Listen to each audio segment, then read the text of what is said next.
Hello, hello, hello. My name is Chantel Delaney. I am a certified herbal practitioner and the product educator here at M Squared.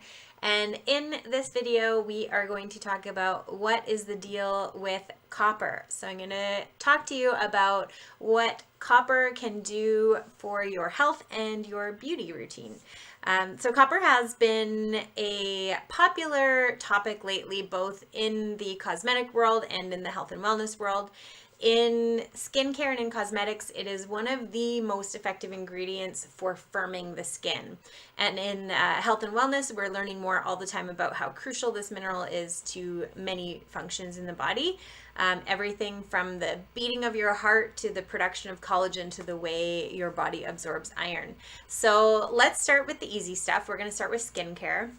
So copper in skincare is typically found in the form of copper peptides. These are going to be listed on your ingredients panel. Typically, it would show up as copper PCA.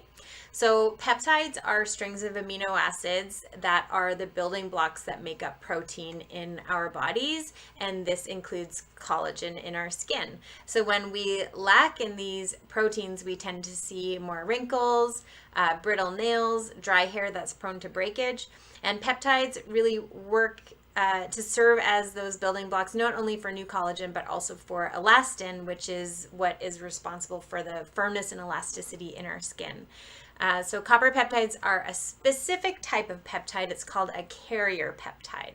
So carrier peptides get their name from their role in delivering trace elements like the mineral copper into the skin. So copper peptides are one of the most clinically proven ingredients in skincare to improve collagen production, thereby firming up the skin and enhancing elasticity. So copper peptides have also been proven to combat the appearance of photoaging skin by brightening age spots. In fact, lots of dermatologists recommend products containing copper not only to promote more youthful looking skin, but to treat scarring and hyperpigmentation that might be caused by sun damage. Copper is also really good for reducing redness and inflammation in the skin too.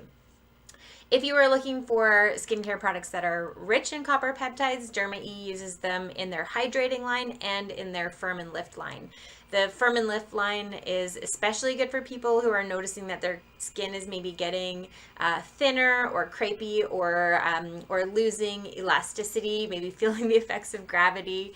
And this category has a good amount of copper peptides. In fact, the best product I think in that whole category is called Ultralift DMAE Serum. This one probably has the highest potency of copper peptides. Copper peptides, copper PCA is one of the first ingredients on the list. And ingredient lists that are compliant with INCI, which is the International Nomenclature of Cosmetic Ingredients, they are always listed in order of high to low percentage of the formulas. So the closer to the beginning of that ingredients list, the more of that ingredient is present in the formula.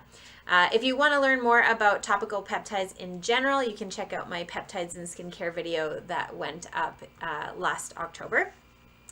Copper as a supplement now is a very interesting topic. We're going to go a little deep here. So copper has been used in medicine for ages. In more modern natural medicine, it's relatively common to see it as an addition to higher potency zinc supplements because the two minerals are really codependent. They depend on one another, and too much of one or not enough of the other can disrupt the function of the other one, if that makes sense. Copper bracelets have also been a popular natural or folk remedy for pain management. Typical to see people using them who struggle with arthritis, and those people tend to swear by their pain relieving benefits, which actually makes sense because copper absorbs really well transdermally, that means through your skin. So even something as simple as that copper bracelet rubbing against your skin can provide enough trace amounts of copper directly into the tissue and thus into your bloodstream that it can contribute to some relief for joint pain. So it's pretty cool. It's a really interesting mineral. So this concept of transdermal copper absorption lends itself really well to the idea of a copper hydrosol. So a hydrosol, like the one from Sovereign Copper, the makers of Sovereign Silver, these are similar to like a colloidal silver or a colloidal copper. A hydrosol is just slightly different. A copper supplement, when we take it in capsules or tablets, say paired with zinc, would typically deliver like 2 or 3 milligrams of probably copper citrate would be the most common one. And an amount or a dosage like that is actually pretty high.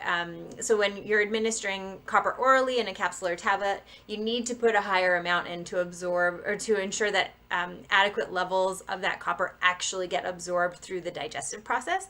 So most of the time the copper is only in that product with zinc to help people avoid copper deficiency due to too much zinc.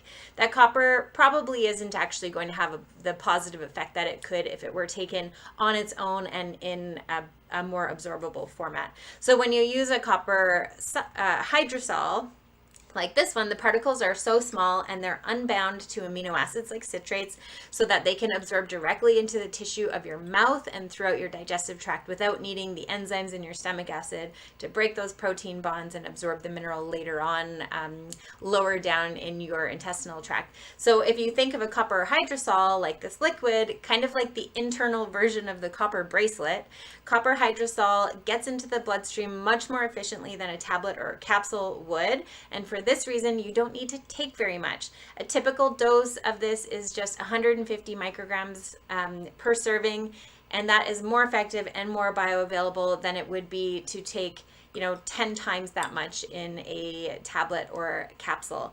So in this format of a copper hydrosol, less is more. Taking copper this way, the reason why a person would do that would maybe be to help with joint pain. It can also help increase energy levels. It improves collagen and elastin production all throughout the body. It helps with the formation of red blood cells, and it aids in the transport of iron throughout the body.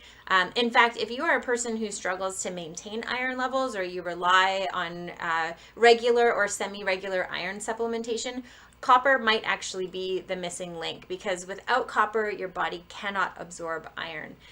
It works to help with the way your body absorbs, uses, stores, and distributes iron throughout the body. So it's really helpful for people who struggle with low iron levels or people who are prone to anemia.